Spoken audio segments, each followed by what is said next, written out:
شروع اللہ کا نام لے کر جو بڑا مہربان نہایت رحم والا ہے۔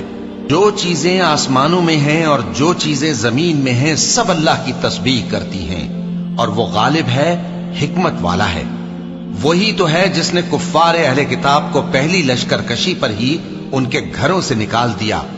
مسلمانوں، تمہارے خیال میں بھی نہ تھا کہ وہ نکل جائیں گے، اور وہ لوگ یہ سمجھے ہوئے تھے کہ ان کے قلعے ان کو اللہ کے عذاب سے بچا لیں گے، مگر اللہ نے ان کو وہاں سے آ لیا جہاں سے ان کو گمان بھی نہ تھا، اور اس نے ان کے دلوں میں دہشت ڈال دی کہ اپنے گھروں کو خود اپنے ہاتھوں اور مومنوں کے ہاتھوں سے اجاڑنے لگے۔ تو اے بصیرت کی آنکھیں رکھنے والو، عبرت حاصل کرو۔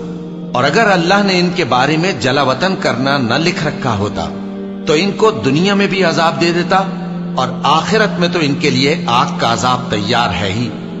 یہ اس لیے کہ انہوں نے اللہ اور اس کے رسول صلی اللہ علیہ وآلہ وسلم کی مخالفت کی، اور جو شخص اللہ کی مخالفت کرے تو اللہ اسے سخت عذاب دینے والا ہے۔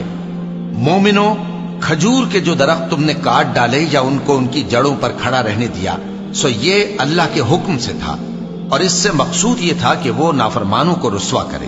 اور اے مسلمانوں، جو مال اللہ نے اپنے پیغمبر کو ان لوگوں سے جنگ کے بغیر دلوایا ہے اس میں تمہارا کچھ حق نہیں، کیونکہ اس کے لیے نہ تم نے گھوڑے دوڑائے نہ اونٹ، لیکن اللہ اپنے پیغمبروں کو جن پر چاہتا ہے غالب کر دیتا ہے، اور اللہ ہر چیز پر قادر ہے۔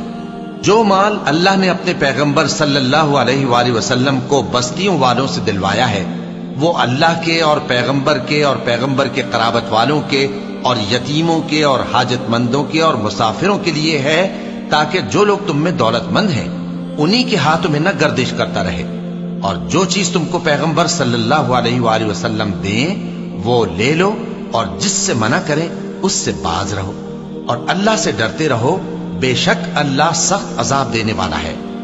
اور ان ضرورت مند مہاجروں کے لیے بھی جو اپنے گھروں اور مالوں سے خارج اور جدا کر دیے گئے ہیں، جو اللہ کے فضل اور اس کی خوشنودی کے طلبگار اور اللہ اور اس کے پیغمبر کے مددگار ہیں، یہی لوگ سچے ہیں۔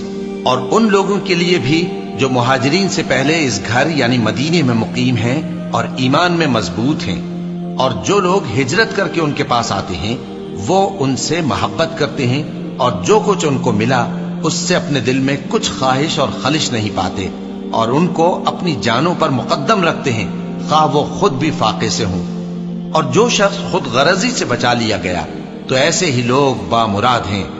اور ان کے لیے بھی جو ان مہاجرین کے بعد آئے اور دعا کرتے ہیں کہ اے پروردگار ہمارے اور ہمارے بھائیوں کے جو ہم سے پہلے ایمان لائے ہیں گناہ معاف فرما، اور مومنوں کی طرف سے ہمارے دل میں کینہ و حسد نہ پیدا ہونے دے، اے ہمارے پروردگار تو بڑا شفقت کرنے والا ہے، مہربان ہے۔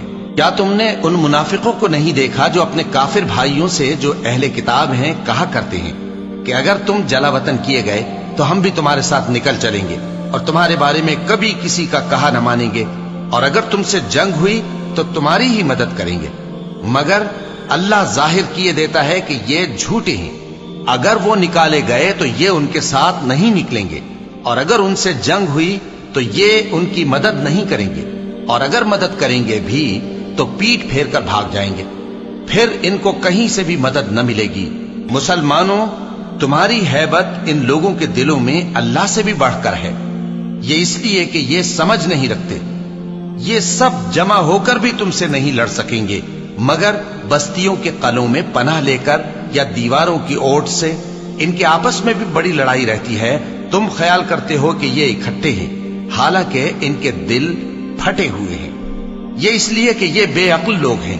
ان کا حال ان لوگوں کا سا ہے جو ان سے کچھ ہی پیشتر اپنے کرتوت کی سزا کا مزہ چکھ چکے ہیں، اور ان کے لیے دکھ دینے والا عذاب تیار ہے۔ منافقوں کی مثال شیطان کی سی ہے کہ انسان سے کہتا رہا کہ کافر ہو جا، پھر جب وہ کافر ہو گیا تو کہنے لگا کہ مجھے تجھ سے کچھ سروکار نہیں، مجھ کو تو اللہ رب العالمین سے ڈر لگتا ہے۔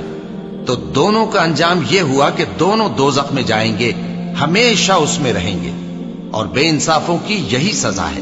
اے ایمان والو، اللہ سے ڈرتے رہو، اور ہر شخص کو دیکھنا چاہیے کہ اس نے کل یعنی آخرت کے لیے کیا سامان بھیجا ہے، اور ہم پھر کہتے ہیں کہ اللہ سے ڈرتے رہو، بے شک اللہ تمہارے سب اعمال سے خبردار ہے۔ اور ان لوگوں جیسے نہ ہو جانا جنہوں نے اللہ کو بھلا دیا تو اللہ نے انہیں ایسا کر دیا کہ وہ خود اپنے آپ کو بھول گئے۔ یہی لوگ ہیں نافرمان۔ اہل دوزخ اور اہل بہشت برابر نہیں، اہل بہشت ہی کامیابی حاصل کرنے والے ہیں۔ اگر ہم یہ قرآن کسی پہاڑ پر نازل کرتے تو تم اس کو دیکھتے کہ اللہ کے خوف سے دبا اور پھٹا جاتا ہے۔ اور یہ مثالیں ہم لوگوں کے لیے بیان کرتے ہیں تاکہ وہ غور کریں۔ وہی اللہ ہے جس کے سوا کوئی معبود نہیں، پوشیدہ اور ظاہر کا جاننے والا، وہ بڑا مہربان ہے، نہایت رحم والا ہے۔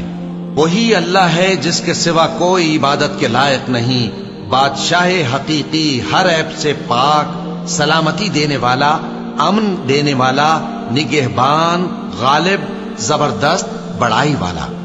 اللہ مشرکوں کے شرک سے پاک ہے۔ وہی اللہ تمام مخلوقات کا خالق، ایجاد و اختراع کرنے والا، صورتیں بنانے والا، اس کے سب اچھے سے اچھے نام ہیں۔ جتنی چیزیں آسمانوں اور زمین میں ہیں سب اس کی تسبیح کرتی رہتی ہیں، اور وہ غالب ہے، حکمت والا ہے۔ صدق اللہ العظیم۔